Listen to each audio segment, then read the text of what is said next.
Euh, Est-ce que c'est bien enregistré? Oui, c'est bon. Il y aura une Ouais, preuve que moi je peux avoir aussi. les cheveux presque longs. Alors, gros sujet aujourd'hui. On y va. Il est quoi? Il est 11h02 à ma montre, pas Seiko Quartz. Bonjour à toutes, bonjour à tous. Allez, on va considérer qu'on est combien? 10. Ouais, c'est un bon chiffre. On est tous présents. Allez, on est chaud. Alors, bienvenue dans ce nouveau webinar. On va faire un cycle. Je vous explique brièvement comment on a organisé les choses. Parce qu'en fait, dans les précédents webinars, on s'est aperçu que la méthode Popigico, c'est bien, c'est un gros morceau. Et on s'est dit, OK, on découpe ça en tout petits bouts et on va vous proposer dans 7, 8, 9 webinars, en fait, ça fera une formation complète, gratuite, qu'on va vous mettre à disposition. Et on l'a scindé en deux aspects. Hop, reviens un tout petit peu, Philippe, avant Ouais, je me bataille de avec, dire avec qui Zoom. nous sommes. On l'a scindé en deux parties. Coucou Laurence, bonjour, ça fait plaisir de te voir ici. Laurence Joly, je suis totalement fan de ce que tu fais sur la propriété intellectuelle et les startups. Suivez Laurence Joly sur LinkedIn, c'est excellent. Donc, type de webinaire qu'on distingue, qu'on sépare en deux parties. Il y a une partie qui est plus à direction, à l'intention des CEO, CMO, des dirigeants, directeurs marketing, directrices marketing, qui est plus stratégique. Donc, c'est plus le pourquoi on produit du contenu. Est-ce qu'il n'y a que cette approche-là aujourd'hui? Travailler sur la partie budget des actifs numériques et un volet plus opérationnel. Et le webinaire de ce matin en fait partie et on va travailler. Donc, on a déjà vu un peu les cibles et jobs to be done. On vous mettra en lien le replay sur cette partie-là qu'on va creuser. Et on va bosser ce matin sur les aimants à lead irrésistibles et comment faire le pont entre prospects immatures et produits à forte valeur. Voilà, donc c'est les deux points en rouge qu'on retrouve maintenant. Next, qui sommes-nous? Philippe, qui est J'ai Popigico? vraiment des problèmes de clavier souris aujourd'hui, c'est terrible. Qui sommes-nous? Alors, on est trois larrons, une designer, un marketeur, un vendeur, et on fournit des services marketing aux PME principalement, aux chargés de marketing dans les PME, des services un peu hybrides entre le conseil outillé et le coaching. Alors, on s'amuse à faire des mots valises, coachulting.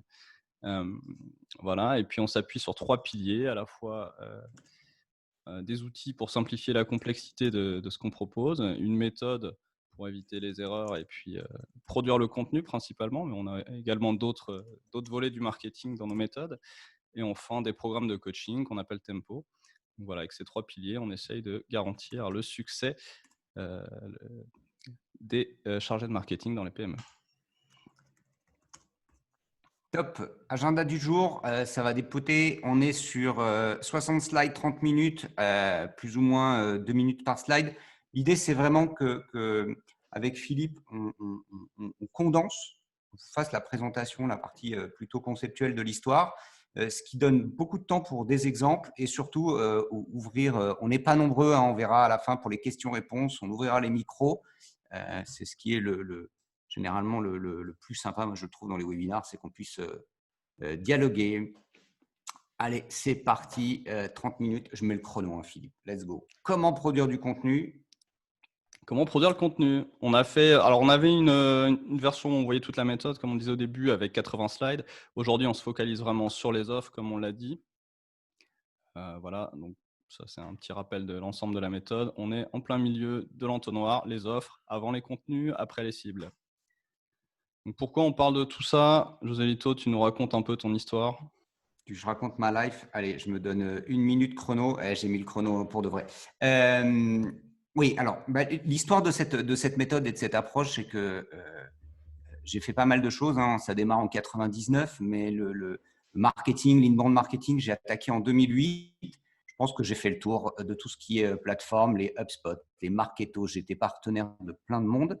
Et surtout, le gros sujet quand j'ai rencontré Philippe, c'était de dire le moment où j'ai percuté, ça a été quand en 2008, j'ai fait on va dire de l'inbound marketing avec 500 balles par mois et qu'en 2015, j'ai relancé le truc et je me suis dit, waouh, ça va pas coûter 500 balles par mois cette affaire-là. J'ai vu très rapidement la progression de ce que coûte de produire de contenu, du fait que de plus en plus de gens produisent du contenu. Et mon interrogation, c'était de dire, mais est-ce qu'on arrête?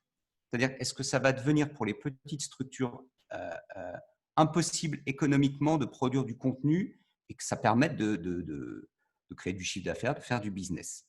Voilà. Et à partir de là, on a commencé à gamberger avec Philippe chez Poppy Gico en se disant il faut une méthode, il faut être malin pour pouvoir permettre aux petites structures de faire ce que font les grandes, de produire du contenu de façon économique et intelligente.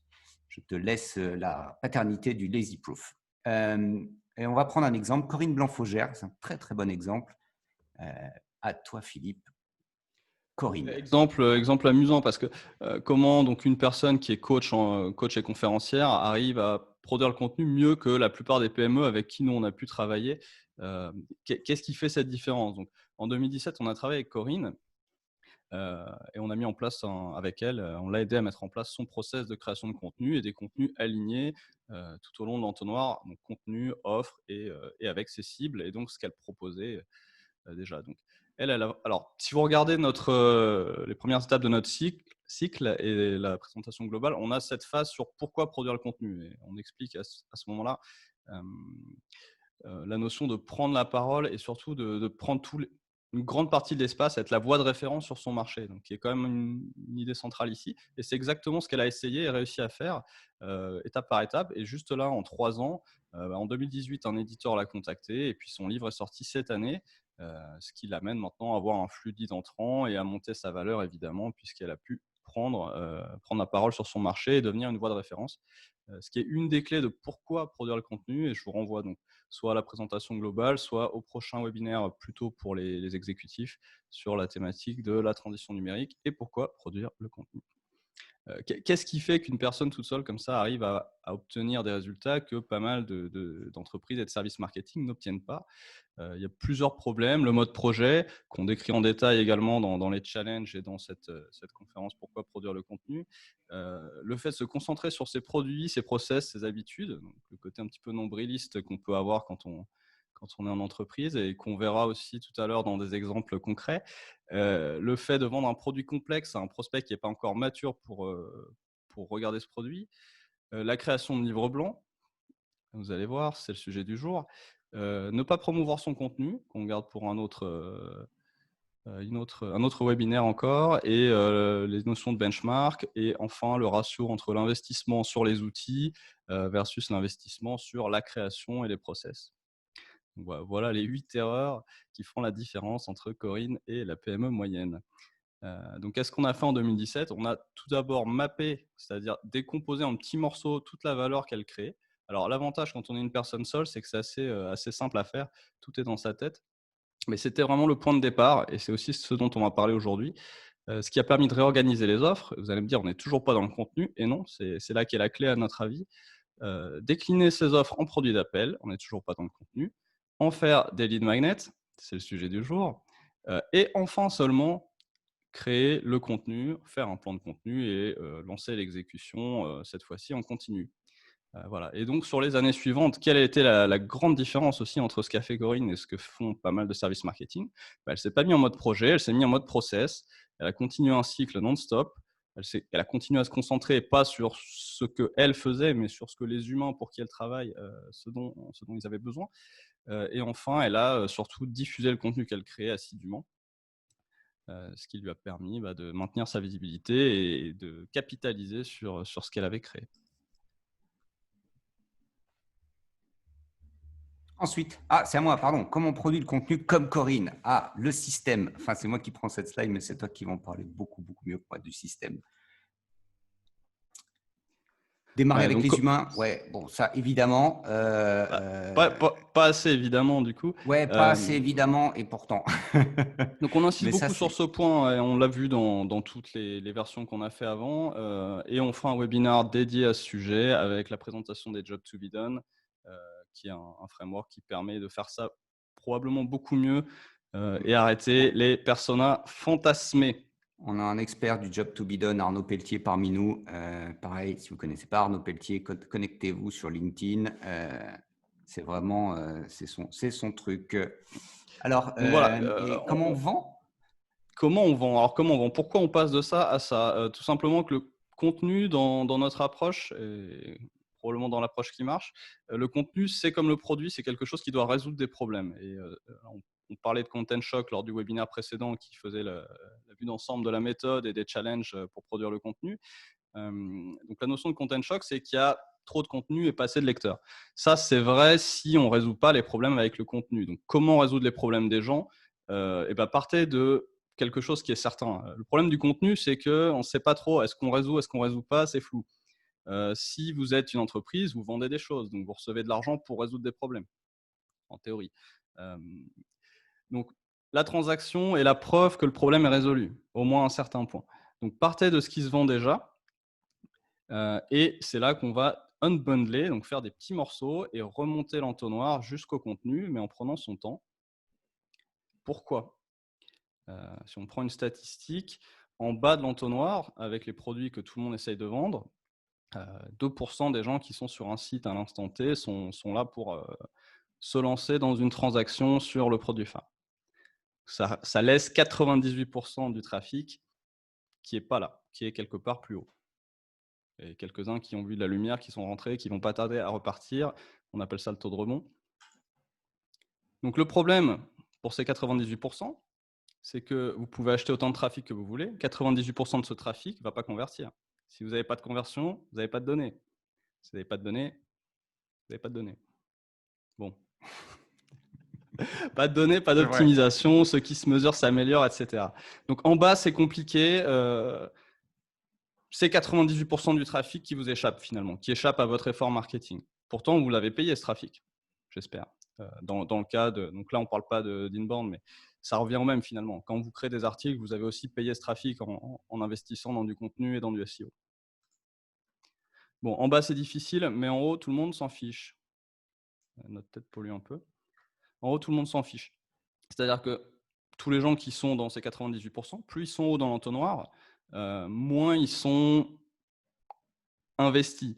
Donc, ils ne mettent pas d'énergie à comprendre ce que vous essayez de leur dire. Donc, leur QI baisse d'un facteur 10 peut-être. C'est-à-dire que quelqu'un avec un QI de 200 se retrouve à 20, ce qui est très peu. Donc, parler à quelqu'un qui a 20 de QI, essayer de lui vendre votre soupe en bas, là, c'est très compliqué. Donc, il y a vraiment cette question que la maturité, cette notion que la maturité monte petit à petit au fur et à mesure que les gens sont de plus en plus conscients et commencent à considérer votre solution à leurs problèmes. Au début, ils ne sont peut-être même pas conscients de leurs problèmes. Donc ça, c'est la base du marketing et du marketing en ligne et du marketing en général. C'est la notion d'entonnoir. Il faut bien comprendre qu'il y a la question de la maturité qui est liée à cet entonnoir, maturité commerciale dans le cycle d'achat, et que cette maturité est directement corrélée à l'attention des personnes. Donc, présenter quelque chose de compliqué comme notre dernier webinaire de 80 slides en 30 minutes à quelqu'un qui n'est pas prêt, son cerveau va juste divaguer ailleurs. Le cerveau est très fort pour ignorer les choses trop compliquées à l'instant T. Donc, il y a une solution simple que tout le monde connaît, les lead magnets. En vrai, ce n'est pas des lead magnets qu'on nous sort. C'est des livres blancs. Alors, tout clavier. Voilà. Les livres blancs sont marrons. Ça, c'est une expression de Philippe qui est sortie en 2017 quand on a préparé le Pledzi Day. Les livres blancs sont marrons. Et pourtant, aujourd'hui encore, souvent, on nous dit… moi, je l'entends, mais quotidiennement. Bonjour, je vous appelle parce que je voudrais faire un livre blanc. Ok, mais pourquoi vous voulez faire un livre blanc? Parce qu'on m'a dit que c'est ce qu'il fallait faire. C'est généralement par là que ça commence. Et ça, je crois que ça fait 3 ans où on dit les livres blancs sont marrons. Et j'ai l'impression que plus le temps passe et plus on est dans le juste à propos de ce sujet-là. Donc, les livres blancs versus les lead magnets. Et là, tu vas pouvoir en plus nous donner plein d'exemples. Quelques exemples, oui. Le problème du livre blanc, c'est qu'il est long, qu'il apporte rarement une solution. C'est plutôt une compilation en général. Donc, il a certaines qualités du lead magnet, qui est qu'il a une forte valeur perçue en général, parce que ça paraît gros, il y a beaucoup de choses dedans, et parfois même c'est utile. Mais à consommer, c'est long, et souvent, c'est pas très focus sur une solution, ce qui en fait un lead magnet qui est pas bon puisqu'il crée de la friction dans le process d'achat. Bien sûr, tout ça est contextuel, c'est relatif à votre industrie, à votre secteur d'activité. Il y a des secteurs où la complexité n'est pas la même, les gens n'ont pas les mêmes comportements, les mêmes attentes, etc. Donc ici, par exemple, on est sur… Alors, un des participants, je ne sais pas s'il est présent, preuve qu'on est sur de la compilation grand angle. Vous voyez la façon dont c'est présenté, vous avez du ou encore, sélection, les dossiers au pluriel, point de suspension. Donc, on n'est pas dans de la résolution de problèmes à court terme. Autre exemple, pareil, que des livres blancs. Donc, il y a des très beaux lead magnets, vous voyez, c'est joli, ça donne envie. On se dit, ah, on m'offre quelque chose, ça a l'air d'avoir de la valeur. Par contre, on ne va pas le consommer facilement parce que c'est que des livres blancs. C'est vraiment le lead magnet par défaut aujourd'hui. Tous regardez aujourd'hui sur vos ordinateurs, dans vos disques durs. Je pense, hein, on pourrait faire un sondage, mais la plupart Je d'entre les ai mis vous… sur une carte SD, j'avais plus de place, moi. Ouais, c'est ça. On les compile, on les garde, on les met de côté, on se dit promis, je vais les lire. Et finalement, essayez de faire un ratio du nombre de livres blancs que vous avez téléchargés versus nombre de livres blancs que vous avez lus. Hein. Et lire, ça ne veut pas dire lire la page sommaire en se disant, parce qu'on fait tous pareil. Tu regardes, tu l'ouvres, tu dis, oh là là, 62 pages. Ouais, bah laisse tomber, salut. C'est un grand classique. C'est bien moqué des participants, on va se moquer de nous aussi un petit peu quand même. J'ai sorti celui-là, c'était quand, en 2016, je crois, ou 2015. Oui. Alors, en termes de proposition de valeur, donc de valeur perçue, il fonctionne. Donc, la moitié du travail est fait. Donc, je récupère des leads. J'ai beaucoup de chargés de marketing, responsables marketing, directeurs marketing qui le téléchargent. Donc, la cible est bonne, ça télécharge. Par contre, derrière, ça ne convertit pas. Alors, d'une, parce que nos process d'ascension ne sont pas top, mais de deux, surtout, il y a le lead magnet, c'est quelque chose qui doit changer la relation. Et là, ça ne la change pas. Pas parce que la valeur n'est pas là, au contraire, je pense qu'il y a trop de valeur dans ce template. Il est compliqué, donc la consommation est plus qu'ingrate. C'est des heures de boulot pour se mettre dedans et pour le comprendre. Donc, clairement, on a sorti un truc qui se vend, entre guillemets, c'est-à-dire que ça télécharge, mais derrière, il ne fait pas le boulot d'un lead magnet. Et tout simplement parce que c'est beaucoup trop gros morceaux. Si vous voyez l'entonnoir coloré du début, on est en plein dedans. Donc, on n'est pas dans le lead magnet, on est plus bas. Je me suis même planté, je crois, je suis en étage trop, non si, c'est ça. On est dans le produit d'appel. Le produit d'appel, c'est-à-dire quelque chose qui devrait se vendre en fait, parce qu'il faut un peu de relation directe. Et donc, il faut présenter un prospect qui est un petit peu plus mature que le lead magnet où on est sur quelqu'un qui a lu un ou deux articles et ça s'arrête là. Donc, ce qu'on fait, nous, c'est, on parlait tout à l'heure, les outils, la méthode et le coaching. Côté outils, on est en train de mettre en place tout ce qu'il faut pour se forcer à évaluer nos idées de lead magnet. On génère plein d'idées, on les évalue, on les classe. Et on les classe selon des critères factuels qui permettent de savoir si on est sur un bon lead magnet ou pas. En l'occurrence, mon plan com, il est pas très spécifique. C'est pas un gros truc, plan com, c'est très large. Consommation rapide, c'est là qu'il est le pire. Gratification immédiate, c'est une catastrophe. 0. Non-end result, oui, là, c'est pas mal. Shift the relationship, ça pourrait, mais en fait, non, puisque comme les gens ne l'utilisent pas, trop compliqué, la relation n'est pas bougée. Valeur perçue et valeur réelle, elle est très élevée, mais on s'en fiche pour les raisons qu'on vient de dire. Faut bien insister là-dessus, Philippe, je pense, parce que faut être drastique, faut être intraitable avec soi sur ces sujets-là, et c'est des débats qu'on a régulièrement. Et comme j'ai plutôt tendance à pas être quelqu'un qui s'attache aux détails, je te dis ouais non mais vas-y c'est bon. Au nombre de fois où je te dis non mais vas-y c'est bon ça passe, on le fait comme ça parce que j'ai envie, je suis impatient, je veux que le truc y sorte et je me dis ouais ça va faire du bise, c'est une bonne idée, c'est génial. Et à la fin, c'est vraiment le constat en tout cas que je vis, c'est de se dire s'il y a un des points où tu es un petit peu léger en disant ouais mais bon là ça passe, ben, mais c'est direct, ça passe pas. Ça passe pas et ça se traduit, enfin chez nous on a un CRM, donc c'est-à-dire que ça fait clic, clic, clic et tu vois pile poil à l'endroit où ça va bloquer.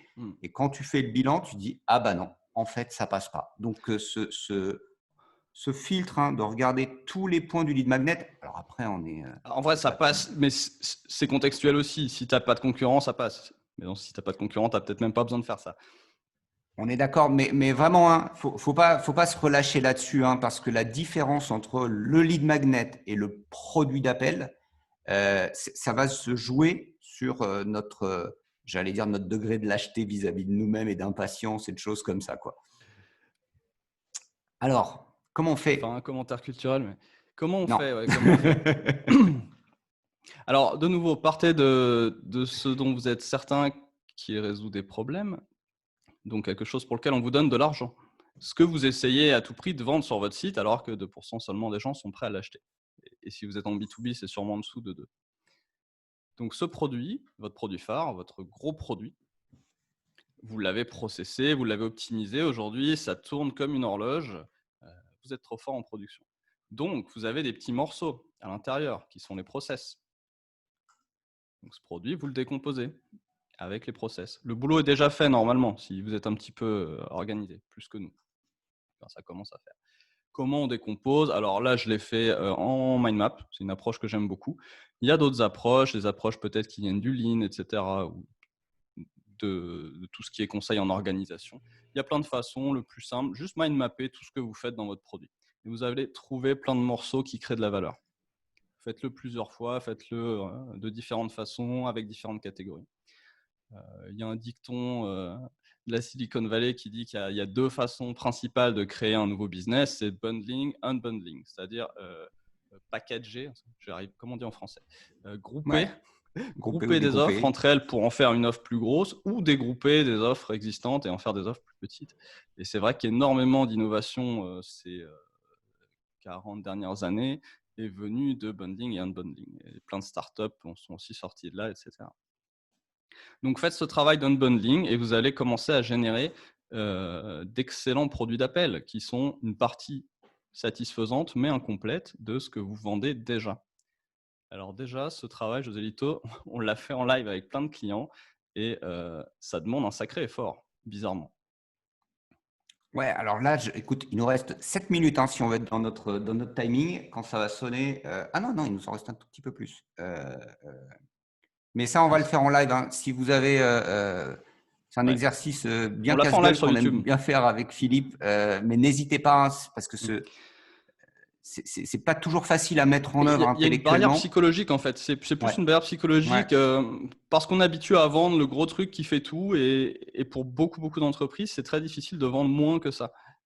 Alors que finalement, c'est un levier extrêmement puissant et ça devrait être une habitude, une pratique régulière de créer, décomposer, unbundler, de vendre des choses plus petites. Plus petites, donc plus facile à expliquer, fait moins de choses, donc plus facile à expliquer, plus accessible à quelqu'un d'immature. Vous voyez comment on remonte l'entonnoir là.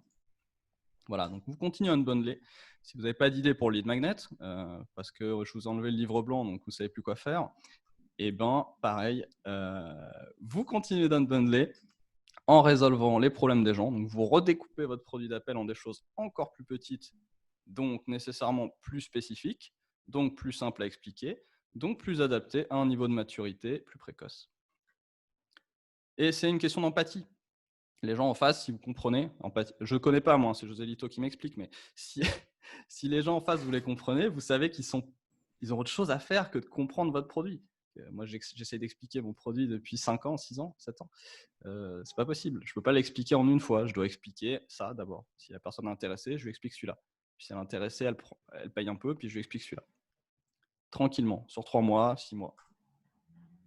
Donc, on peut, une fois qu'on a compris ce système, générer des idées simplement en croisant des catégories. Donc pareil, ça c'est des choses qu'on inclut dans les outils, en mixant le persona, des formats de lead magnet un peu standardisés pour se donner des idées, nos différentes catégories, différentes choses qu'on fait dans l'entreprise. En croisant tout ça un petit peu au hasard, on se crée des provocations mentales et puis on peut générer des idées. C'est une technique de créativité assez standard qui marche très bien. Donc voilà, on arrive à la fin avec 3 produits avec des guillemets parce que vous n'allez pas penser que le livre blanc, donc le lead magnet est un produit, mais c'est un produit. Il n'est pas échangé contre de l'argent, il est échangé contre des contacts, mais c'est quand même un effort. Donc voilà, à chaque niveau de maturité, vous avez un produit un peu plus compliqué, adapté à l'état mental de la personne. Alors des exemples concrets, de nouveau. Ici, on est sur de la visserie aéronautique. On parlait de content shock. Dans la visserie aéronautique, il n'y a pas de content shock et c'est une excellente nouvelle. Donc, dans la visserie aéronautique, qu'est-ce qu'on a comme lead magnet? Dans la section bibliothèque et vidéothèque, vous remarquerez quand même, là, on a déjà une certaine maturité dans la transition numérique de la communication.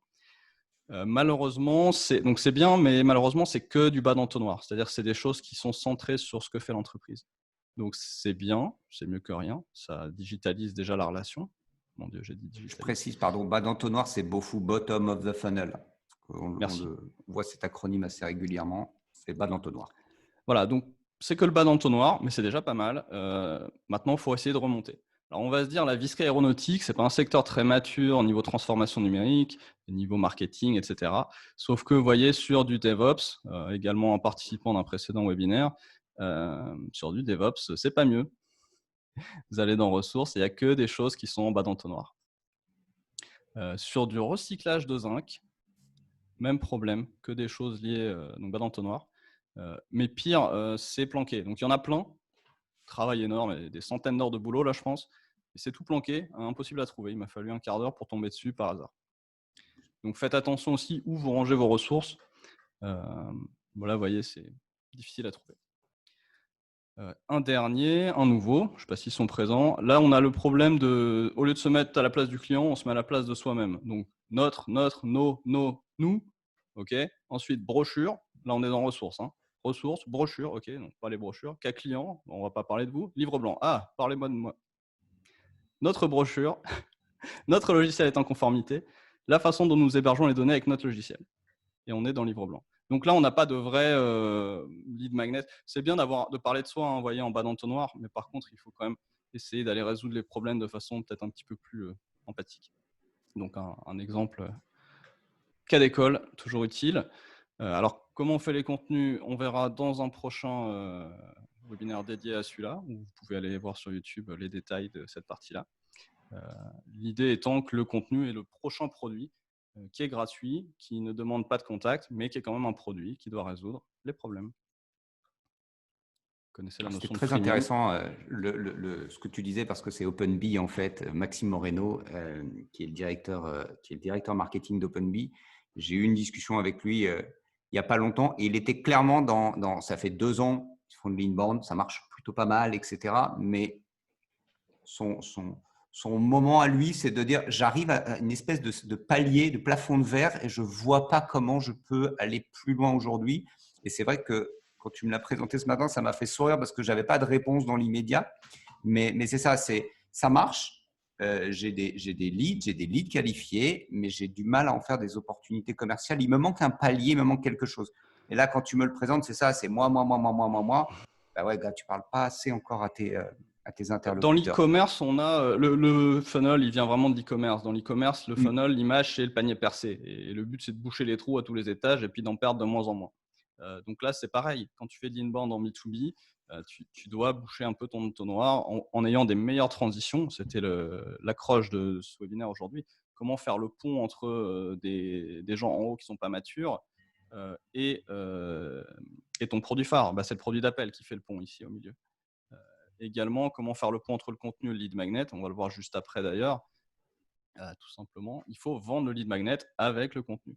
Vous pouvez vendre le lead magnet avec toutes sortes de techniques d'acquisition. Aujourd'hui, on est assez ouvert. On vous explique comment faire les offres. Ces offres, il ne faut pas hésiter à les mettre sur les réseaux sociaux, à les pousser avec de la publicité payante. Du moment que votre coût par lead est cohérent, allez-y. Après, si vous arrivez à le faire en organique, donc en entrant en inbound, c'est génial. Mais c'est beaucoup de travail aussi et d'investissement, donc c'est pas toujours la priorité. Cela dit, si vous le faites avec du contenu, faites-le bien. Ici, on a toujours des DevOps là, qui nous ont fait 2000 mots avec un super article, comment construire un process DevOps imperméable à tout, imperméable au bal, blindé, 2000 mots, super article. Et à la fin, il n'y a pas de call to action. Il y a if you need more information, please feel free to maybe contact us if you want. You don't have to, but you could. Bon, soyez moins timide. Si le mec est arrivé à la fin, c'est qu'il a bien aimé l'article. Il a peut-être des problèmes à résoudre. Résolvez le problème. Donc voilà, il n'y a pas de lead magnet, donc ils ne savent pas quoi mettre. Donc feel free to contact maybe us. Alors là, on est sur les bordures voliges du jardinage. Du paysagisme. C'est bas de l'entonnoir, mais c'est pas mal. On a un call to action visuel en fin d'article, très bien. Même si c'est un peu une brochure, mais c'est beau fou, mais c'est cohérent. Si j'ai lu un article sur qu'est-ce que c'est que ces bordures, je vais prendre la brochure, c'est très bien. Je clique dessus, et c'est tellement généreux que j'ai tout de suite ma brochure. Super. Par contre, eux, ils n'ont pas le lead. Donc, mettez des formulaires quand même, au moins un email.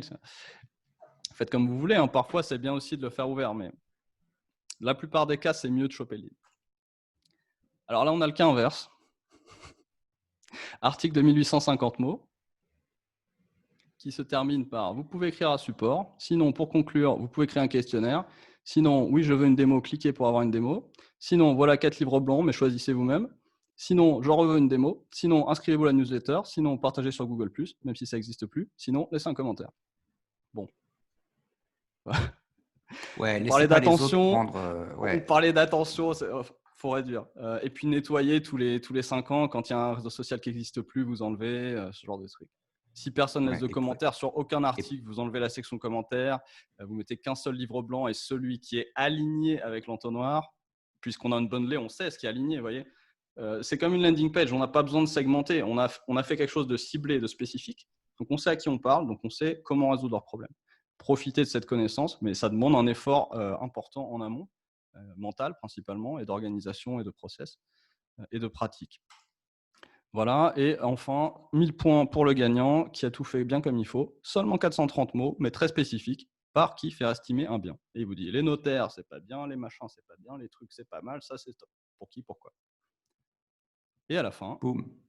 cadeau, super cadeau, apprenez à estimer vous-même. Bien sûr, le côté pushy, pas pushy, etc., doit être adapté au contexte, aux gens à qui vous parlez. Là, ça ne me paraît pas choquant pour la cible en question, de ce que j'en connais en tout cas.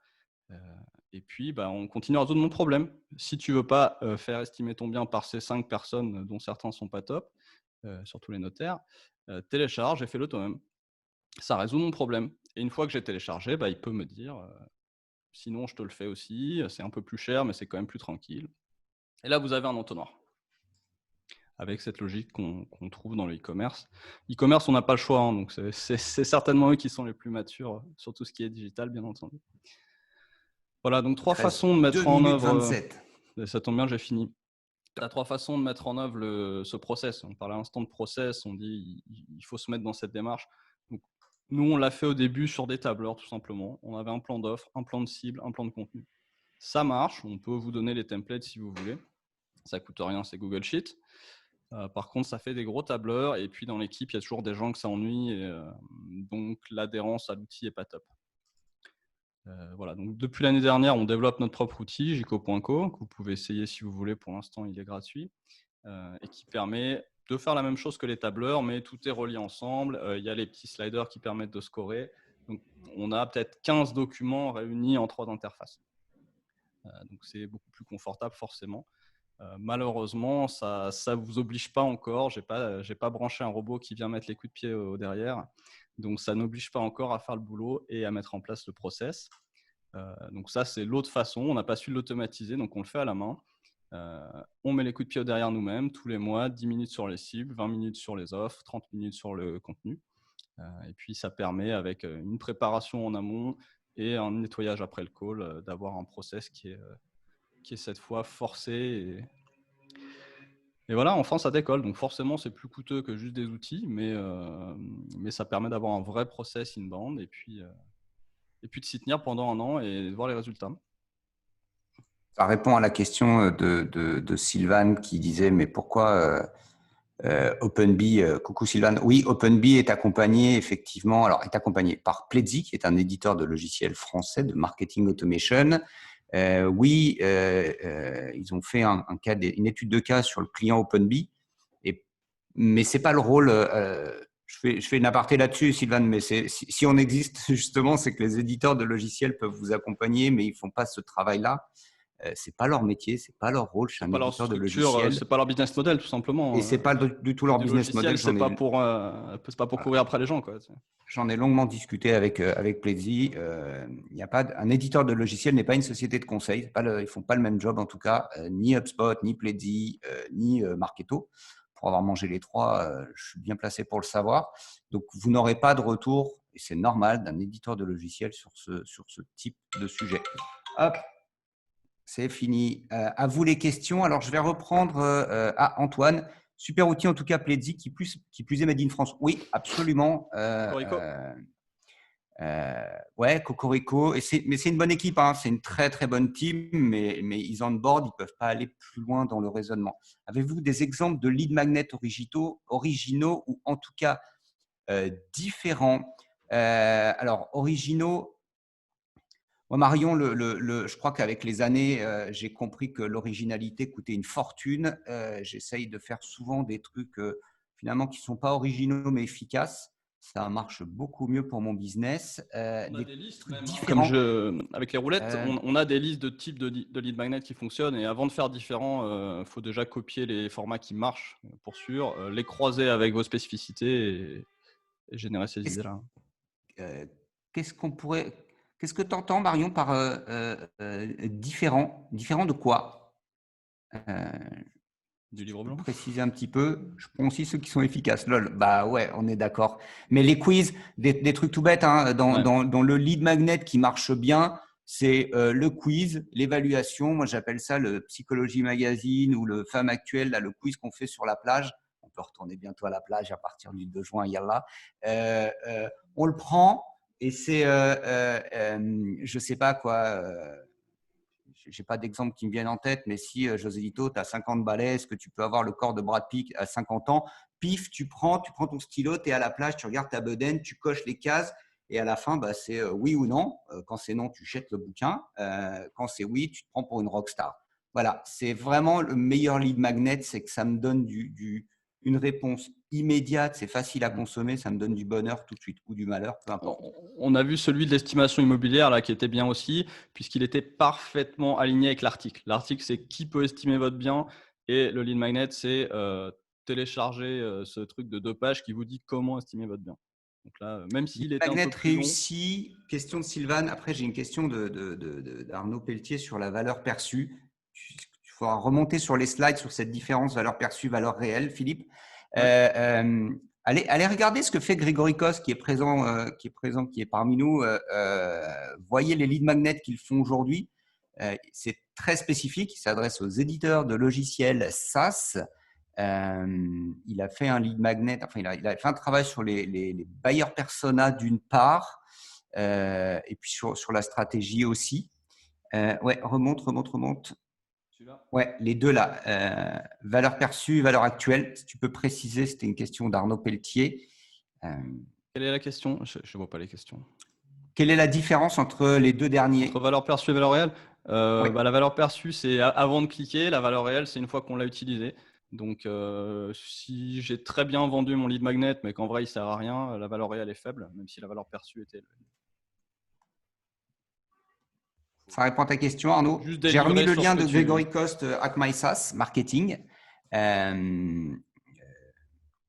qui est très intéressant, c'est très marrant parce que en fait,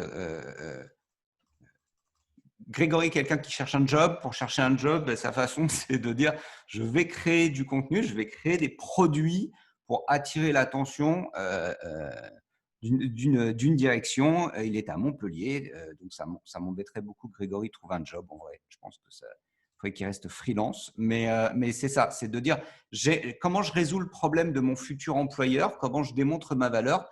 Ben, je ne vais pas faire un livre blanc en disant bonjour, je m'appelle Grégory Coste, je suis une rockstar, j'ai fait ça, alors qu'il peut se le permettre. Non, salut, regardez, si vous me recrutez pour faire du marketing, voilà comment on travaille. Ça, c'est pour faire un persona, ça, c'est pour bâtir une stratégie quand on est éditeur de logiciels. Il résout le problème de son futur employeur en lui disant regarde comment il faut que tu fasses déjà sans moi, à la limite. Tu as des exemples qui te viennent en tête, Philippe, de lead magnet réussi? Alors, on a montré celui-là dans l'immobilier. Est-ce qu'on en a Si un tu autre vas, si tu vas qui dans marche bien? jico.co, tu as une liste déroulante avec 15 formats de lead magnet qui sont tous prouvés par l'expérience. Donc, je t'en donne un, c'est le webinaire, tout simplement, Ouais. qui est la consommation. C'est un peu plus long, mais ça peut être spécifique si c'est bien ciblé. Celui d'aujourd'hui est plus spécifique que celui des semaines précédentes. Et la consommation n'est pas trop ingrate parce que, visiblement, même après le confinement, les gens ne sont pas mécontents de s'asseoir et puis de regarder ça tranquillement. Arnaud nous dit ça ne correspond pas à ma définition. Je comprends l'approche de Philippe. Pour moi, la valeur perçue, c'est vue du client. Tout est vu du client, hein, la valeur actuelle aussi, la valeur réelle aussi. Tout ce qu'on fait est vu du client, Start with People. Bon, vous aurez ce débat là. De toute façon, vous allez vous faire un webinaire entre vous. Ça va être Il n'y a pas de débat, passionnant. je suis d'accord avec Arnaud, tout est vu du client. Alors, moi, je vais vous donner un exemple, par exemple, dans le lead magnet, parce qu'on en a parlé hier avec Philippe. Et quand on dit soyez empathique, enfin, écoutez ce que vous disent vos interlocuteurs. J'étais en début de semaine avec un client, on discute, donc j'ai un coaching avec lui, ok, sur la performance commerciale. Et c'est un coaching, c'est un gros morceau parce que voilà, on passe 1 heure par semaine. Il faut dépouiller tout un tas de problèmes. Donc, est-ce qu'on fait des salons? Est-ce qu'on ne fait pas un salon? Est-ce que CRM, pas CRM? Tous ces trucs-là. Et c'est un coaching, c'est pas donné. Hein, c'est 2000 balles par mois. Et on y va. Bla, bla, bla. On fait plein de trucs. Et d'un seul coup, dans la conversation, je réalise qu'avec ce client-là, son vrai problème, c'est qu'il est le DG d'une PME. C'est lui qui porte le chiffre d'affaires sur ses épaules de l'ensemble de l'organisation. Et il n'a personne pour faire le ping-pong. Pourquoi? Parce qu'ils sont 10 collaborateurs et finalement, ce qu'on fait quand on est dans une équipe, de dire tous les lundis matins, on reprend notre portefeuille de prospects, de clients, etc., etc., et puis on l'analyse. Et ça, est-ce qu'on le traite? Est-ce qu'on ne le traite pas? Est-ce qu'on lui accorde de l'importance ou pas? Il n'a personne pour le faire. Résultat des courses, je réalise que je pourrais très bien proposer une offre en disant 2000 balles, c'est un gros morceau pour vous. Par contre, est-ce que vous êtes prêt à avoir Joselito 30 minutes tous les lundis matins juste pour faire le point sur votre pipe commercial? Voilà. Et ça, on discute avec Philippe et Philippe me dit « Ok, c'est parti, bien. On fait une page sur le site, on explique ce que ça apporte, etc. etc. Et on construit un lead magnet autour de ça. Et on va construire un micro-produit. Et derrière, tu sais faire ton contenu qui va vendre ça. Donc ça, c'est le sujet du prochain webinaire sur le contenu, parce que tout est parti de là. Pourquoi on ne parle pas d'abord de contenu? C'est que le contenu doit être là comme un moyen d'acquisition pour emmener vers ce lead magnet. Donc vous avez vu pour l'immobilier, c'était parfaitement aligné. J'en vois pas si souvent qui sont vraiment alignés. En général, on met juste un inventaire. On a vu tout à l'heure 4 livres blancs, dont aucun n'est vraiment aligné avec le job to be done, le problème à résoudre. Donc voilà. Ah, question de Marion. Marion nous dit « Mon entreprise a fait le choix de faire notre produit d'appel sans aucune prise de données. C'est un argument qui est vraiment mis en avant, mais ça ne sert pas vraiment. » Comme les bordures, là, le Ouais, c'est comme jardinage. les bordures voliges, quoi. Alors, ça, C'est tu un peux le choix de long faire, terme. hein, Marion. Tu t'appelles McKinsey, tu dis Salut les gars, voilà 100 pages sur la customer experience. Alors, ça, c'est un sujet, on l'a eu il n'y a pas longtemps. C'est dans le conseil, par exemple, les grands cabinets vont vous donner leur matrice, leur concept, leur méthode, tout un tas de trucs. Parce que ce qu'ils vendent, c'est pas ça. Ce qui a de la valeur, c'est l'exécution. C'est un peu Poppy Gico. On vous dit, regardez, vous voyez tout ce qu'on est en train de faire. Pour nous, avec Philippe, c'est 4 ans de travail, c'est 4 ans de nos vies, quoi. On y a passé beaucoup de temps, l'a pratiqué avec nos clients, etc. Pourquoi on vous le donne? Pourquoi on le met à disposition? Ça nous demande du travail, hein. On a préparé ce webinaire, etc. À la fin, je ne sais pas, il y aura 30 heures, 40 heures de boulot pour vous donner une formation. Alors que sur la place parisienne, il y a des boîtes qui vendent ça. Il y a des agences et des consultants dans les inscrits au webinaire, d'ailleurs, au passage. Tu vois, cher confrère, bonjour. Pourquoi on le donne? Parce que notre valeur, on estime qu'elle n'est pas là. Mais ça, il faut être clair sur sa valeur. C'est-à-dire, Marion, il faut se poser la question de qu'est-ce que tu vas donner comme valeur, mais derrière, qu'est-ce que ça va permettre de vendre ou pas. On peut le faire sans prise de données, mais il faut qu'il y ait quelque chose avec. Tu as, sur la même thématique, je dirais que c'est une question aussi de cycle et de marché et de tes cibles. Si tu as des cibles en face qui sont très réceptives et qui vont être très reconnaissantes de ça, et que tu as le temps de développer ta notoriété tranquillement, que tes concurrents ne sont pas trop virulents, voilà, il y a plein de facteurs comme ça qui fait que tu es sur des cycles très longs, tu as une bonne stratégie de notoriété et tu arrives à l'alimenter comme ça. Bah oui, tu peux faire confiance à l'univers et te dire, OK, sur 24 mois, j'aurai assez de points de contact avec, même si moi, je ne suis pas capable de les traquer, je n'ai pas de données, rien. Il faut aussi avoir confiance sur la qualité de ton lead magnet parce que du coup, tu n'as pas de données. Hein. Donc, si tu es à l'aise avec tout ça, tu peux tenter cette stratégie. Et aujourd'hui, ça permet même de se différencier parce qu'il y a quand même beaucoup de gens qui demandent les leads et ça peut agacer, hein, on comprend aussi. Donc, voilà, c'est un arbitrage à faire. J'ai envie de dire, ce n'est pas pour les débutants. Mais si on est vraiment très fort et qu'on a de la foi et les moyens de sa foi, c'est top. Ce que fait Laurence, en l'occurrence, qui produit des super contenus, ça demande beaucoup de temps. Je ne sais pas ce que ça génère en termes de business derrière. Pour ma part, c'est une de mes approches, hein, très honnêtement. En tant que Joselito Tirados, d'avoir d'abord dit tiens, je vais créer une notoriété autour de qui je suis, comment je suis, etc.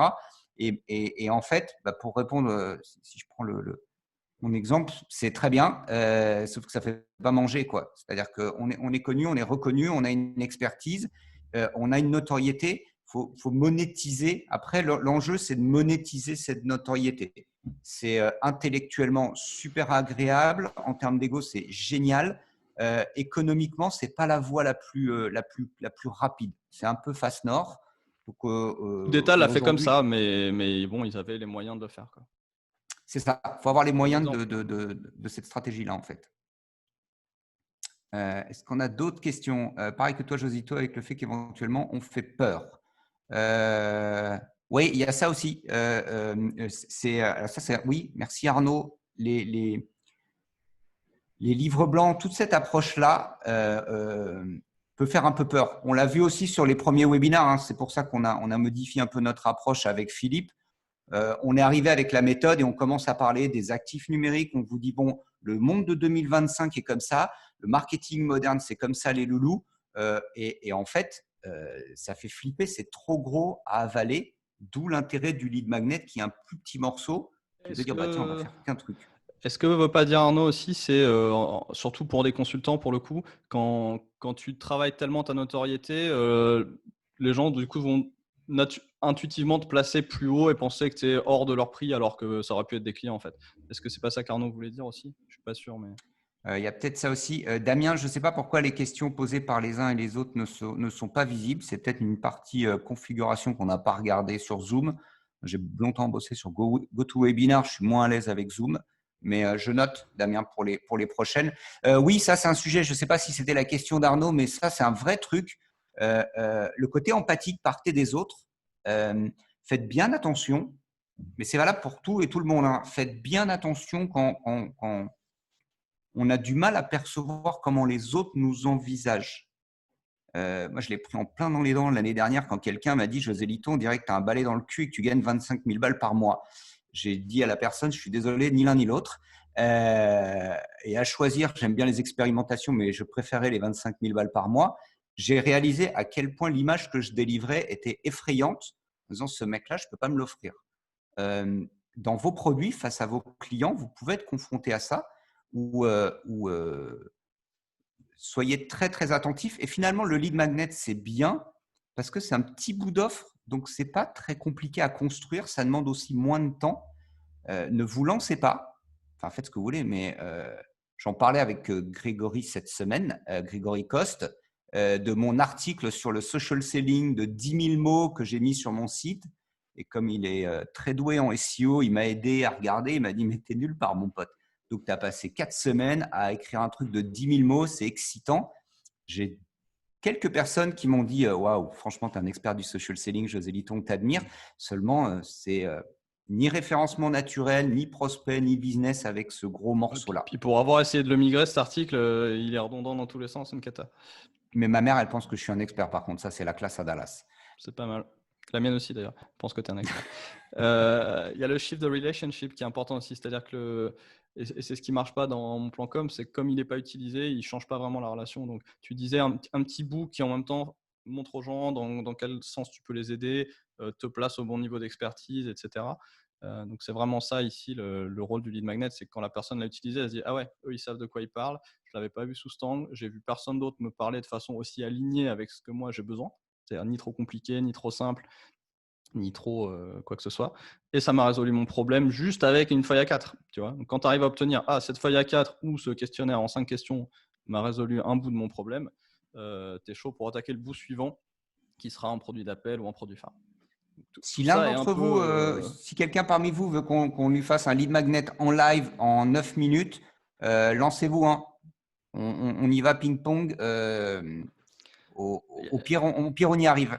Il y a l'idée aussi de couper des branches. Quand vous avez fait une map comme ça, plus vous êtes loin sur des petites branches, plus vous êtes haut dans l'entonnoir, et vice-versa, au milieu, vous avez votre gros produit. Ça, c'est une Allez, astuce qui chiche, marche bien Arnaud aussi. Pelletier, vu que de toute façon, ce mind map est le tien, vas-y, Arnaud. Ah, tiens. Vas-y, prends l'exemple d'Arnaud Pelletier, Arpel Attends, Consulting. je vais allumer le micro. Ah, Arnaud. Un mapping qui a été fait en live, qui sera mis sur YouTube en live d'ailleurs. Où est-ce qu'il est? Tu peux lever la main, Arnaud? Alors, Il est là, je l'ai Arnaud. trouvé. Je l'ai reperdu. C'est pas vrai. Ah, c'est bon, ça le met en haut quand il parle. Hop là, micro activé. Il y Ouais, a c'est peut-être bon. T'as déjà un Ouais, produit c'est d'appel, bon, Arnaud? t'entends. Bon. Produit d'appel, c'est moi. Je suis comme José Lito, moi. Ça va nous aider. Bah, Arnaud, qu'est-ce que tu… Alors, ton produit phare, passons du bas. Le gros truc que tu vends, c'est quoi? C'est la sérénité. Voilà, alors ça, vous voyez, Voilà, merci, c'est le bon exemple. C'est bonjour, je m'appelle exactement. Arnaud Pelletier, je suis un type brillant, j'ai une belle carrière, j'ai fait pas mal de choses dans la vie et aujourd'hui, j'offre aux dirigeants de PME et ETI de la sérénité. Voilà, il y a 12 personnes dans ce webinaire qui achètent ça tout de suite. Euh, Personne. C'est vraiment compliqué d'acheter ça tout de suite. Donc, comment créer un produit d'appel autour de ça? euh, Moi, je connais Arnaud, hein, donc je me permets. Typiquement, chez Arnaud, dans les conversations qu'on a pu avoir, je lui disais, mais qu'est-ce qui rend un DG serein? Il y a plein de choses et souvent, parmi ces choses-là, il y a la maîtrise du temps, la maîtrise des priorités. Ça fait partie des choses qui permettent de nous rendre sereins. Alors, je mélange toujours Job to be done et l'autre, Arnaud. Getting things done. Oui. Merci. Voilà, il y a un sujet sur lequel, il y a plusieurs sujets sur lesquels Arnaud est expert. C'est tout le problème d'ailleurs, il a un mal de chien à choisir. Et il y a un truc qu'il fait diablement bien, le Getting Things Done. Est-ce qu'en une minute, tu arrives à nous dire ce que c'est? Le Getting Things Done, c'est une méthode qui est très processée, donc très bien pour des gens comme Philippe, qui permet en gros, pour les gens qui sont très créatifs, trop créatifs, de faire la liste de toutes les idées qu'on peut avoir, de les prioriser et après de se laisser guider entre guillemets par un processus qui va être entre guillemets très proche de ce que vous avez présenté, puisque c'est vraiment un processus qu'il faut suivre à la lettre, où on va regarder qu'est-ce que je dois faire, quelle est la prochaine étape, quand j'ai fini, qu'est-ce que je dois faire après, etc., etc., et qui permettent d'aligner sur ses priorités en fait. Moi, j'aime bien l'approche de Getting Things Done. Par contre, elle est un peu trop processée pour moi. Et je pense qu'en mettant des indicateurs comme des OKR ou des choses comme ça avec, on arrive à avoir un outil de pilotage en fait. Ça peut être un outil de pilotage de son temps. Et on peut faire exactement la même chose avec un outil de pilotage d'une BU, d'un service, d'une entreprise en fait. Ça correspond au pilotage des risques. Qu'est-ce que je gagne à passer du temps à faire ça, alors que je sais que je devrais m'occuper plus de ça qui me permettrait de gagner beaucoup plus. Et vous voyez, quand vous écoutez Arnaud, vous voyez la capacité extraordinaire qu'il a à remonter tout de suite en valeur, c'est-à-dire à aller dans le bas de funnel, alors que l'idée, c'est difficile, hein, c'est vraiment d'aller encore un petit peu plus simple. Concret. Ouais, plus Quelque chose concret, qui tu vois. m'épanne, je fais comme Arnaud, hein, donc j'ai dû me forcer. Alors moi, je vais te donner un autre élément de GTD qui est déjà un peu concret, qui est la notion des contextes. Le GTD, c'est travailler en contexte. Donc, tu es dans un contexte, ton cerveau marche par contexte. Quand je suis dans tel contexte, je sais que voilà une liste qui est adaptée à ce contexte. Donc, voilà, je sais pas, toutes les idées ou tous les mails de ce Tout à contexte. fait, ouais. Donc, par exemple, moi, sur toutes mes tâches, je marque le temps estimé que j'ai à passer dessus. Et avec le contexte, ce qui fait que, par exemple, Ouais, tu as des contextes qui en ce autorisent une durée plus moment, ou moins voilà, longue. en ce moment, c'est pas le cas, mais par exemple, quand je suis en train d'attendre un train, il suffit que j'aille dans mon outil, je regarde, j'ai 10 minutes, je mets téléphone 10 minutes et ça me sort toutes les tâches que je m'étais prévues que je devais faire quand j'aurais 10 minutes de disponible à faire au téléphone. Alors, ce qu'on pourrait avoir comme produit d'appel ici, c'est simple. Au lieu de vendre ta sérénité, c'est-à-dire du conseil en innovation, etc., que je résume beaucoup trop, mais c'est le principe, qui est quelque chose de très gros, qui se fait avec plusieurs équipes sur plusieurs sites pendant des mois et des mois. Tu pourrais vendre une implémentation en une demi-journée de Getting Things Done avec une relance, je sais pas, 2 relances de 1 heure les 2 mois suivants. Ça serait un produit d'appel cohérent. et Getting Things Done ou une version Arnaud simplifiée du GTD, puisque GTD est peut-être un peu trop rigide. Et ça sera un produit d'appel. Et partant de ce produit d'appel, derrière, on peut refaire le boulot une deuxième fois. Et quelle serait une version toute petite et self-service et très claire de cette mise en place de Getting Things Done sur une demi-journée.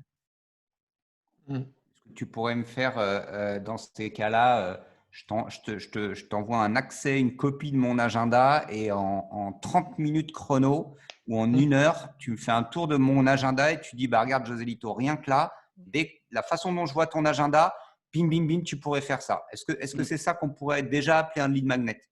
Ouais, c'est un lead magnet qui ne se cale pas, mais c'est un lead magnet qui est bon. Je pense en avoir mis un, je ne sais plus où. J'ai vu quelqu'un faire ça l'autre jour. Donc, ça peut être un très bon lead magnet. Ça ne scale pas dans le sens où tu ne peux pas faire des 30 minutes à l'infini. Donc, c'est un choix. Ça dépend de ton modèle et puis ça dépend où tu en es. Si tu commences, ouais, c'est très bien parce que là, tu vas voir l'impact que ça a sur les gens et tu vas trouver un moyen de refaire quelque chose qui ressemble à ça, mais cette fois-ci sous un format, comment dire, que ce soit un PDF, un questionnaire, un petit bout de logiciel, ça peut être tout n'importe quoi. Merci Sylvain. Le Je freemium, suis devenu un expert du lead magnet avec Philippe depuis ces 4 dernières années. Il m'a tellement tabassé le cerveau avec. Parce que Sylvain dit bien vu l'idée de l'agenda très concret. C'est un vrai sujet à tous. Je ne sais pas si on est clair. Hein, dites-nous si c'est clair, si vous avez besoin d'autres exemples. On prend le temps qu'il faut. C'est vraiment une gymnastique permanente. Ce truc du lead magnet, est-ce que ça marche? Oui. Et par contre, c'est du sport intellectuel, c'est de la gymnastique permanente. Je peux vous dire que chez tous nos clients, chez tous nos prospects, à chaque fois, on nous dit ouais, mais chez moi, tu sais, c'est pas pareil, je peux pas faire le lead magnet. On a un client même qui le vend des produit prestats de d'appel. conseil à 1 million d'euros et qui nous a dit c'est pas possible chez moi. On l'a tanné. 100 000 euros, on peut rien faire. 100 000 euros, on peut rien faire. Mais sur du conseil, il nous disait c'est pas possible et on l'a tanné, on a travaillé, on a fait des ateliers et on a réussi à déstructurer des morceaux de valeur systématiquement. D'ailleurs, j'en profite, on a vu les slides pour lead magnet, il y a la même chose pour le produit d'appel. Un des points importants du produit d'appel, c'est qu'il soit sans friction, donc que ce soit l'achat coup de cœur. Sauf que l'achat coup de cœur dans certains marchés, il peut être à 50 000 euros. Hein. Donc, il faut vraiment être contextuel. Mais l'achat coup de cœur, c'est, je sais pas, ça passe pas par le process achat, ça passe pas par une revue juridique dans un grand groupe. C'est une forme d'achat coup de cœur. C'est-à-dire que vous pouvez convaincre de gré à gré la partie prenante qui va bien. Et dans d'autres domaines, c'est un pin ou un porte-clés, vous voyez, ou un t-shirt. Donc, c'est vraiment… C'est un framework qui marche sur n'importe quoi, en fait, du bibelot sur Internet à des boîtes gigantesques. Bien sûr, quand on a les moyens, on peut aller plus loin et plus fin. Mais c'est une très bonne approche pour se représenter ce flux de transactions du contenu jusqu'à ce qu'on vende de toute façon. Ok. Est-ce que quelqu'un d'autre veut se lancer Il est midi, hein. Techniquement, on est bon, mais si vous avez envie, on peut se donner encore un quart d'heure, 20 minutes. Donc, n'hésitez pas. Philippe, est-ce qu'on peut regarder pourquoi tout le monde n'a pas accès aux questions des autres? Je ne sais pas pourquoi c'est automatiquement en mode question-réponse. Donc, c'est pour ça que je voulais lire. Ici. Alors, attends, il y a un chat. Est-ce que le chat et questions, c'est pareil? Non, pas du tout. Non, c'est 2 choses différentes. Moi, c'est slide, partage d'écran et c'est tout. Hein. Je clique sur On a eu question, le ça débat fait rien, avec Grégory avant-hier. Je me permets, hein, Grégory, parce qu'en fait, on est voisins avec Grégory Coste. Donc, on a la chance de pouvoir se voir.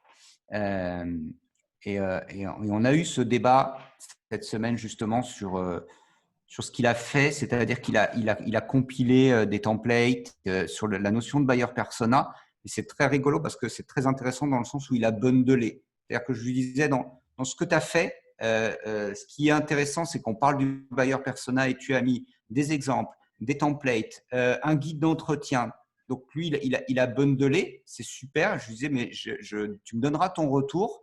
Ça attire du monde, ça fait que des gens viennent, donc ça injecte du monde dans votre CRM, c'est bien. Mais c'est quoi l'étape d'après? Et c'est là vraiment, hein, j'insiste, je reviens là-dessus, cette différence entre le produit d'appel et le lead magnet, c'est que quelque part, le lead magnet fait que la personne va avancer presque seul dans son parcours d'achat le plus longtemps possible, alors que le produit d'appel nécessite à un moment donné une intervention de votre part, d'un commercial ou autre. C'est aussi une façon intellectuellement de distinguer, parce que des fois on est dans le flou. Avec le contre-exemple juste avant que tu as proposé, qui était un lead magnet à la main. Oui, absolument. En fait, Laurence. moi je le vois plus sur le type de transaction, c'est-à-dire que le contenu, c'est du temps contre de l'info. Le lead magnet, c'est de l'info contre des données, un contact. Le produit d'appel, c'est contre de l'argent, mais pas beaucoup. Et le produit phare, c'est la totale. Laurence, bon week-end Laurence, ravi d'avoir allumé plein d'ampoules dans ta tête. Il y a plein de créatifs dans ces webinars. Damien, ne perdez pas trop de temps avec ces aspects techniques. Ce qui est important, c'est ce que vous transmettez comme info. D'accord, Damien. Résoudre les problèmes des humains. Qu'est-ce qu'on peut faire pour toi, Damien? Est-ce que tu veux qu'on… Qu'est-ce que tu fais, Damien? Il y a des gens, je ne vous connais pas. Je suis désolé, je ne vous connais pas tous. Je n'ai pas forcément bien fait mes devoirs. Grégory, est-ce que tu veux prendre la parole? Parce que je crois que c'est aussi intéressant. Tu es quand même un expert du content market. Hop. Vous m'entendez? Oui, bonjour Grégory, on t'entend. Salut. Oui, alors moi, je fonctionne beaucoup. Tout ce que vous avez raconté, c'est très pertinent, ça me parle et ça m'aide aussi dans ma réflexion. Mais alors moi, je me concentre beaucoup sur le référencement naturel. Je m'appuie beaucoup sur, c'est-à-dire ce que j'observe, les questions qui sont posées, les mots-clés ou les expressions clés qui sont posées par les prospects qui m'intéressent sur Google. Et ça permet de concentrer mes efforts sur une véritable attente que j'ai vérifiée en fait. Yes. La recherche SEO en fait est une forme de recherche marketing dans les marchés où il y a du trafic de recherche. Et donc voilà, c'est typiquement le genre de choses qu'il faut faire pour bien connaître ses cibles. Il y a d'autres approches et dans certains cas, on n'a pas accès aux données SEO. Mais bien sûr, le SEO est une des approches favorites quand il est bien fait, ce que la plupart des gens ne font pas. Donc avec la notion d'intention, je crois, qui est chère à tous les bons SEO. Et c'est vraiment cette recherche d'intention. On a des données incroyables disponibles via le SEO et le SIA d'ailleurs. Quand vous voulez gagner du temps, faites du SIA et puis vous aurez vos mots-clés dans la semaine au lieu de les avoir dans 6 mois. Donc, Damien, stratégie Océan Bleu, activité de conseil. Oh là là, c'est passionnant, Damien. Stratégie d'entreprise. Unbundler Océan Bleu, c'est un bon challenge, ça. Ouais, voilà. C'est faisable, mais c'est cool. C'est faisable et c'est cool, Damien. Il y a, bien sûr, stratège Océan Bleu.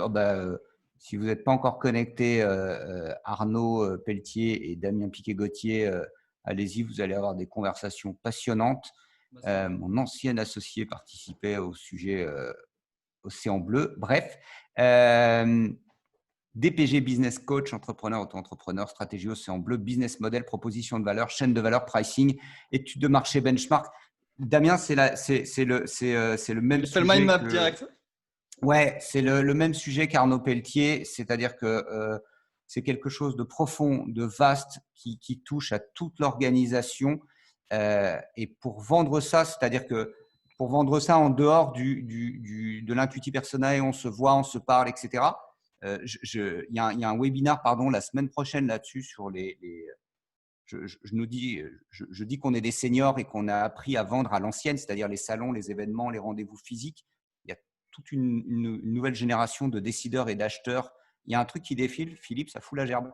Je sors une diapo qui va parfaitement à ce que tu es en train de dire. Continue. Merci. Et je dis oui, aujourd'hui, il y a une nouvelle façon de faire du business. Et quand on est un peu senior, expérimenté, on ne l'a pas forcément en main. Et le lead magnet en fait partie. C'est-à-dire que cette approche, ces sujets d'Océan Bleu, etc., sont vastes. Il faut vraiment pour nous faire l'effort de se focaliser sur ces lead magnets. Et c'est possible. Même si on se dit, ouais, mais je fais tellement de trucs, c'est tellement compliqué, c'est tellement vaste, c'est tellement profond, je ne vais pas y arriver. Justement, c'est possible et ça, on disait maturité égale attention. La personne qui n'est pas mature ne peut pas comprendre ton sujet trop compliqué. Donc, si tu veux toucher les gens pas matures, tu es obligé de leur donner un petit bout seulement. Ce qui est hyper frustrant. Hein. Je pense que là, tous les consultants ici, on aime les choses complexes, riches, nuancées, etc. Donc, ça nous fend le cœur à chaque fois qu'on doit Ouais, rentrer dans le détail. Et Damien parle des C-level. Et justement, alors ça, c'est assez marrant. Je fais une aparté là-dessus, mais quand on s'adresse à des dirigeants, PME, TI, grands groupes, whatever en fait, peu importe, ces humains-là, on a cette tendance naturelle avec le livre blanc à dire, t'as vu, je sais, j'ai de la valeur, etc., je peux t'aider, etc. Et on a tendance à oublier, en tout cas, moi, j'ai tendance à oublier que ils sont comme tout le monde, ces dirigeants-là, dans leur vie, etc. Ils ont besoin de consommer vite, rapide, efficace. Ils veulent une réponse instantanée. Et en fait, c'est un super bon public pour du lead magnet. Executive summary. Ouais, j'ai vécu avec le directeur commercial de TDK Europe. Il faisait les trucs à cocher sur la plage, les femmes actuelles et Marie-Claire, en attendant lui aussi cocher les trucs pour savoir si son bidou, ça le faisait ou pas.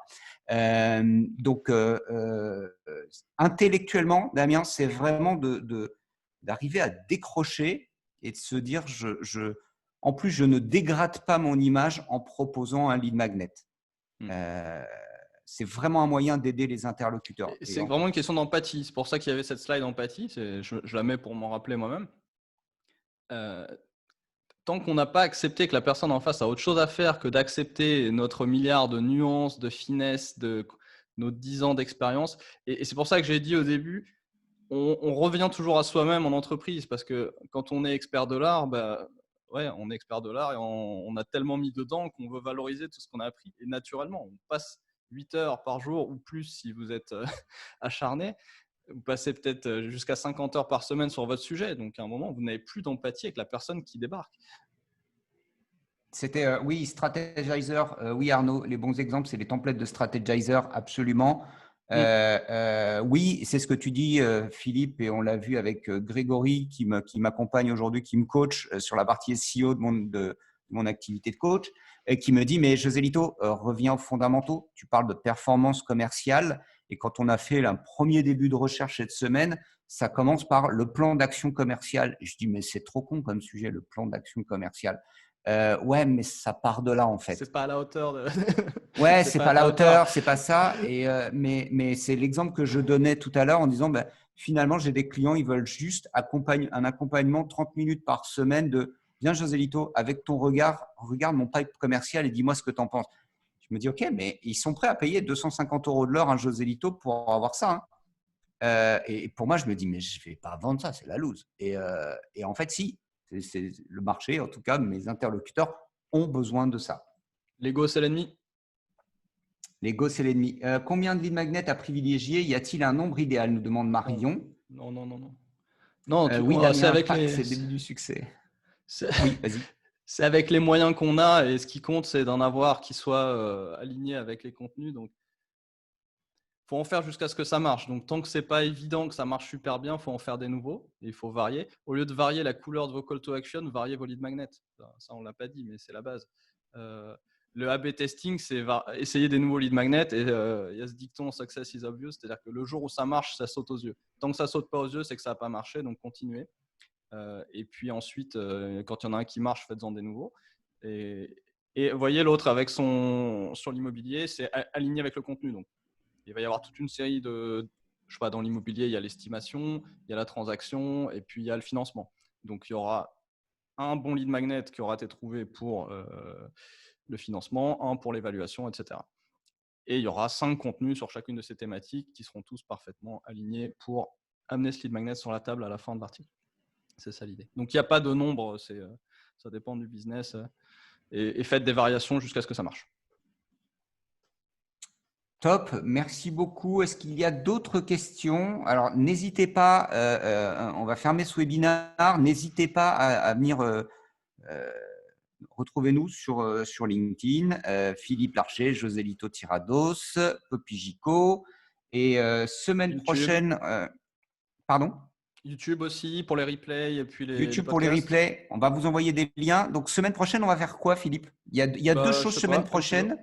on vous posera la question, ce que vous voulez. Est-ce que vous voulez quelque chose d'un peu plus stratégique sur est-ce que vraiment il faut produire du contenu? Est-ce qu'il y a que ça à faire? Ou est-ce que vous voulez aussi quelque chose d'opérationnel? L'après-midi, alors ça c'est à 11h et vendredi après-midi, si vendredi c'est bien le 5 juin en tout cas, je fais un webinar avec un de nos clients, le CEO, Gaël Philippe, CEO de Datasulting, et on va parler de l'automatisation de la présence sur LinkedIn. On va voir ensemble comment aujourd'hui on utilise LinkedIn pour faire de la prospection, pour travailler son business et comment on l'automatise. Ça, c'est un vrai sujet. Donc, si ça vous intéresse, c'est à 14h. Contactez-moi, je vous enverrai le lien. Il n'est pas encore créé. Merci à toutes, merci à tous. Dites-nous là si vous voulez, s'il y a un truc qui vous plaît en particulier. Dans le chat. Postez dans le chat. Bon week-end, Bruno. Merci beaucoup. Moi, j'irais bien sur un truc un petit peu strat la semaine prochaine, mais à vous de voir. Pourquoi produire du contenu? Moi, je suis toujours chaud. Ouais, moi aussi. Bon, on verra, on va arbitrer. Un grand merci à toutes et tous. Et on se retrouve semaine prochaine pour ceux qui le souhaitent. Merci, bon appétit Arnaud. Ciao, bye bye. Bon appétit, au revoir.